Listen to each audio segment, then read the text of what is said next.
अब वीडियो 46 बन रही है। ये क्वेश्चन नंबर 5 है। इसके कितने पार्ट है इस क्वेश्चन 5 के? इस क्वेश्चन 5 के 4 पार्ट हैं। तो सारों के ऊपर ए आपको गिवन है, बी आपको गिवन है। आपसे मांगा जा रहा है पहले ए क्रॉस बी। तो ए क्रॉस बी तो बड़ा सिंपल है। ए के वेक्टर डालोगे, फिर क्रॉस डालोगे, फिर बी के वेक्टर, ऊपर आई जे के और नीचे ए के कंपोनेंट और फिर किसके कंपोनेंट? बी के कंपोनेंट। फिर मैंने आपको तरीक़ा बताया है, ये अब मैं सिर्फ रिवाइज़ कर रहा हूँ।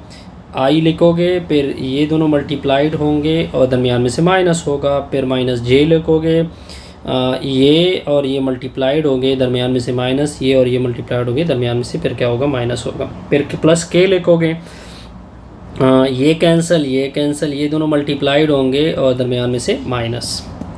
ये ए क्रॉस बी आ गई। अब आते हैं कि ए क्रॉस बी, ए को भी ऑर्थोगोनल है, बी को भी ऑर्थोगोनल है। ठीक हो गया। हमने दोनों को ऑर्थोगोनल पेश करना है। तो इस ऑर्थोगोनल का मतलब होता है कि इनका डॉट इसके साथ ज़ीरो आ जाएगा। तो इसको साबित भी करना है, तो हमने डायरेक्ट क्या कहाँ से लिया? इधर से स्टार्ट ले ली हमने, ए क्रॉस बी डॉट ए। अब हमें पता है कि क्रॉस और डॉट क्या होते हैं? इंटरचेंजेबल होते हैं। तो A dot B cross A आ जाएगा। अब ए के कंपोनेंट डालोगे, फिर बी के कंपोनेंट डालोगे, फिर ए के कंपोनेंट, क्योंकि दोबारा भी ए है। अब टू रो आइडेंटिकल आ गए। टू रो जब इक्वल हो तो उसका डिटरमिनेंट हमेशा क्या आता है? ज़ीरो आता है। ओके, तो इसका मतलब है कि इसका रिज़ल्ट कितना आएगा? ज़ीरो आएगा। अब दूसरा भी शो करते हैं कि बी के साथ भी ऑर्थोगोनल है। तो इसका मतलब ये होता है कि ए क्रॉस बी डॉट बी का रिज़ल्ट क्या होता है? ज़ीरो होता है।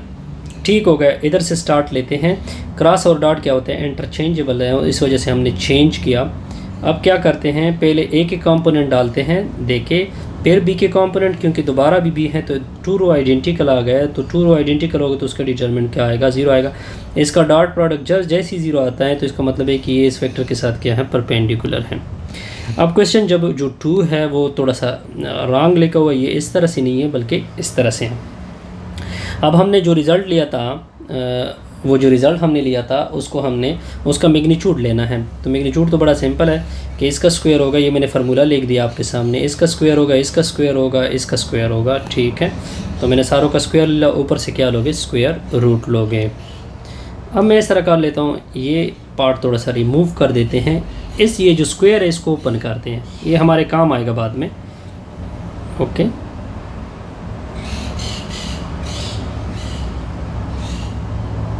अब मैं आपके सामने ये रिज़ल्ट लिख रहा हूँ। इस स्क्वायर को मैं क्या कर देता हूँ? ओपन कर देता हूँ। तो ए क्रॉस बी एप्सिलूट का होल स्क्वायर आ जाएगा। इसके ऊपर फिर स्क्वायर लेते हैं ना, स्क्वायर से स्क्वायर रूट कैंसिल हो जाएगा। ठीक हो गया।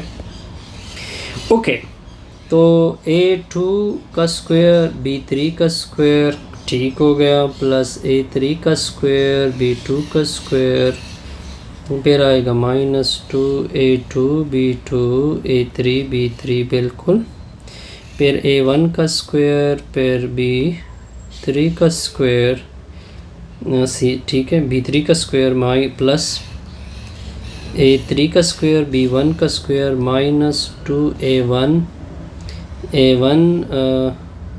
Yes 2A1 B3 A3 B1 okay, plus A1 का स्क्वायर B2 का स्क्वायर प्लस A2 का स्क्वायर B1 का square -2 A2 B1 A1 B2।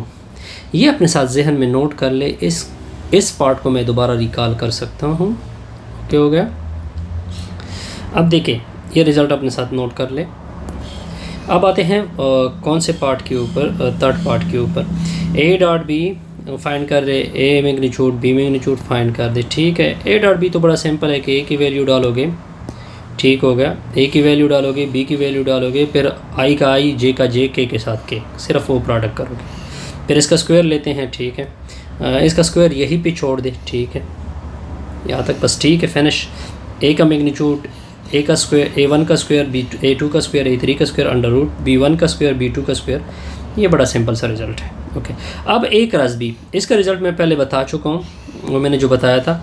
कहते हैं ये शो करे कि ए क्रॉस बी का रिज़ल्ट इसके साथ इक्वल है।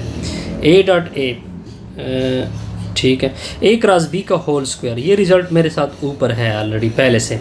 फिर मैं उधर जाऊंगा, ठीक है। इसको पहले इसको क्या कर देते हैं, क्रॉस कर देते हैं, ये क्रॉस कर दो।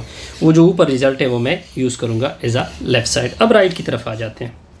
राइट से क्या आ गया, राइट को मैंने सॉल्व किया, ए डॉट ए का रिज़ल्ट ये है, बी डॉट बी का रिज़ल्ट ये है, इसका स्क्वायर ये है, ठीक है। तो कुछ रिज़ल्ट कैंसिल हो रहे हैं, तो क्या रिज़ल्ट बचा रहा है,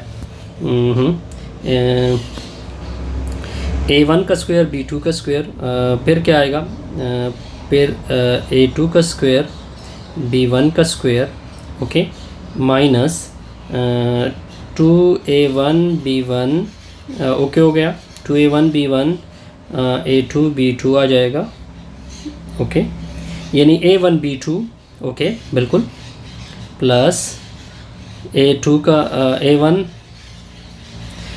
सॉरी A1 का स्क्वायर B3 का स्क्वायर, इसके ऊपर स्क्वायर है, प्लस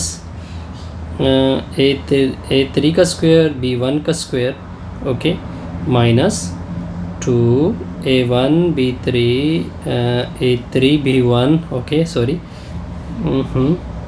प्लस फिर लिखोगे A2 का स्क्वायर B1 का स्क्वायर प्लस हो जाएगा, नो सॉरी, कौन कौन से रह गए हैं,